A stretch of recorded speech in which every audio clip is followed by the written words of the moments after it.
அரசியல்னா என்னன்னு எவருக்குத்தான் தெரியுது? அரசாங்க நடத்த யாருக்குத்தான் முடியுது?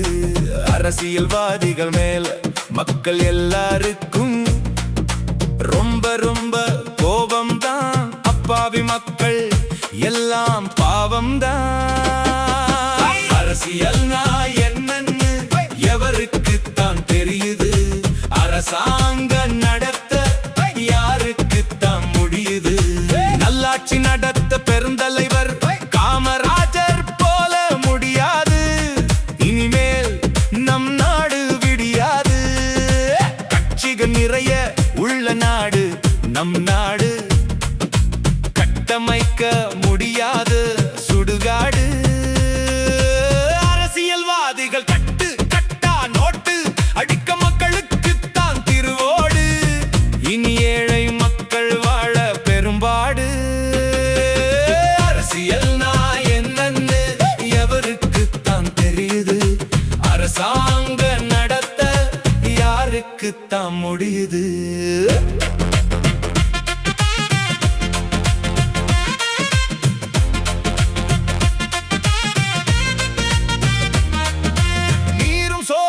கிடைக்க மக்கள் எல்லாம் படிக்க போராடிய ஒரே தலைவன் அதை செய்து முடித்தவன் பெருந்தலைவன். நிறைய மொழி படிச்சாத்தான் வீடும் நாடும் முன்னேறும். தினம் தினம் குடிச்சாக்க வீடும் நாடும் மண்ணாகும். என்றும் கெட்டதை தடுக்கத்தான் சட்டத்தின் வேலை. இன்று கெட்டதுக்கு அங்கீகாரம் கொடுக்கிறது ஆட்சி அதிகாரத்தின் மூளை. அரசியல்னா என்னன்னு எவருக்குத்தான் தெரியுது? அரசாங்கம் நடத்த யாருக்குத்தான் முடியுது? கர்மவீர கண்முன் கஜானா இருந்தும் கை வைக்காத ஏழை உலகத்தில் உள்ள எல்லா அரசியல்வாதிகளும் பெருந்தலைவர் காமராஜருக்கு கீழே ஒட்டு போட போறதுக்கு சன்மானம் வாங்க ஆசைப்படாதே. சன்மானம் வாங்கினால் சகலமும் போயிரும், அவதிப்படாதே. விரைவில் புரட்சிகள் எழும். பொறுப்பில்லாத அரசியல்வாதிகளுக்கு அடி விழும். அரசியல்வாதிகள் பொன்னும் பொருளும் ஒரு நாள் வீதிக்கு வரும். அடித்தட்டு மக்களுக்கு பெரும் பலனை தரும். இதெல்லாம் நடக்கும் ஒரு தேதி. கூடிய விரைவில் மக்களுக்கு நல்ல சேதி. அரசியல் நடத்தி ஊழல் செய்து பதுகிற உனக்கு சம்பளம் தான் எதுக்கு? மக்களுக்கு சேவை செய்ய உன் புத்தியதான் செதுக்கு. அரசியல்னா என்னன்னு எவருக்குத்தான் தெரியுது?